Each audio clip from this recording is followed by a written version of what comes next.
You've probably had this experience where you're watching a TikTok or an Instagram reel, 10 seconds goes by, 20 seconds goes by, a minute goes by, and then you realize you've just watched the same video 3 times. It's a seamless loop. I'm gonna break down one of my videos that has over 2 million views and uses this exact same strategy to keep people watching. And with just a little bit of planning and some editing magic, I think you'll be able to do the same. When you record a video, there's a typical formula that you follow, and that's recording everything chronologically. You record the beginning, you record the middle, and then you record the end. But when you're trying to make a seamless loop, you have to switch it up a little bit. You have to take either the beginning and move it to the end, or the end and move it to the beginning. And then you cut it somewhere in the middle and try to hide it with a little bit of editing. So what I need to do is take this beginning statement, move it to the end, and then put a joining statement to connect the two. For example, if I was to rearrange it, it would go like this. And a lot of the photos you never see are duplicates, alternate angles, or simply bad photos. And that's why do photographers take so many photos? Jumping into Premiere Pro, you can see that's how I've recorded it. I've recorded all the talking and then listen to this last statement. And a lot of the photos you never see are duplicates, alternate angles, or simply bad photos. And that's why do photographers take so many photos? In order to make this seamless, I actually need to chop it up right after I say and that. So I'm gonna hit X on my keyboard. I'm gonna shift all this to the left, grab the intro, move that to the beginning, and then shift everything over.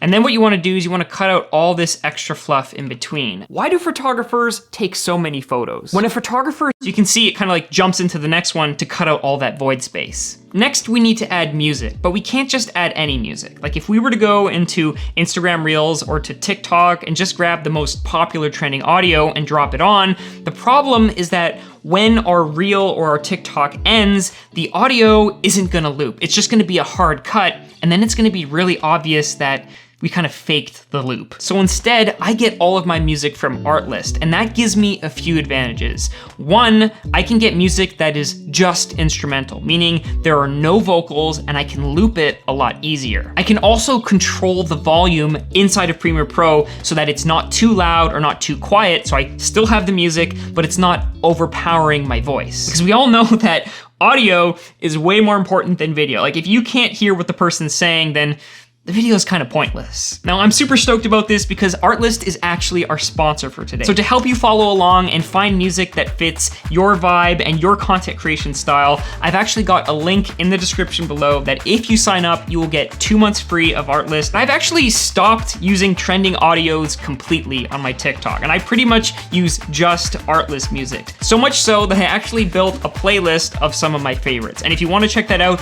that's also gonna be in the description. Don't get me wrong, like trends are very cool, but if you're trying to cross-post on multiple platforms, let's say you're creating content for TikTok and then you want to repost it to YouTube, if you use royalty-free music like what Artlist has, then you don't have to worry about copyright strikes. And if you ever want to monetize that content in the future, you can do that. You can't do that with copywritten trending songs. From my playlist, here's one of the songs that I've used on quite a lot of my videos. What you'll notice with the waveform is that there are very distinct areas of this song where it's gonna make it easy for me to cut. So like right there, I could cut it. And then I have this build, which will be perfect for the looping portion of my video. So if I actually grab that and I'll just drag that over to here, angles, or simply bad photos. And I'm gonna cut it right where the next beat comes in and copy that to the beginning of my clip. Why do photographers take so many photos? I'll just trim that little piece off there. Now, one thing you can do is if the audio, you can't quite trim it where you need to, if you right click on this ruler and say, show audio units, it gives you the option to kind of cut the audio at any point that's in between the frames. And I think what I'm gonna do is I'll also just fade that in ever so slightly. So if you wanna fade in an audio really quickly, you just Alt click the front of the clip and then right click on it and say apply default transition. And in my case, that's a fade in. And so I'm just gonna drag that in. Sometimes even just applying that for one frame will help smooth out your audio. So I'm gonna repeat that whole process for this whole clip so that now we can take that song and pick sections that we want and apply it to the video. And here's what that looks like. So I took that beginning chunk, and that end chunk, and then took a couple chunks in between, and I'll just play it for you so you hear what it sounds like. Why do photographers take so many photos? And then it cuts so that I'm like, that's the hook, is like so many photos, so that you're not conflicting with the music, but you actually hear what I'm saying. And then I pick up the music in the next section, but watch what I've done here is I've actually lowered the volume. So in the first section, I've got it set to -7 decibels. In this section here, I've got it set to -10, just to kind of like lower the volume. So I'll let it play. Taking photos, it might seem like they're taking hundreds or even thousands of photos. So you can still hear what I'm saying, but you got that beat kind of going in the background. And then the next section here, I've cut it off. And that's because film was expensive. And that's just an emphasis. So you'll notice I'm doing two things. Because film was, I'm zooming in to give that emphasis, but also cutting off the audio, which is something you can't do natively inside of TikTok. And a lot of the photos you never see are duplicates. So then I stop it again just to emphasize that little bit. And it's just ways of keeping people's interest. So you don't have this monotone audio going through the whole track. You actually have these sections of high energy, low energy, high energy, low energy. And then it goes back to the beginning and alternate angles or simply bad photos. And that's why do photographers.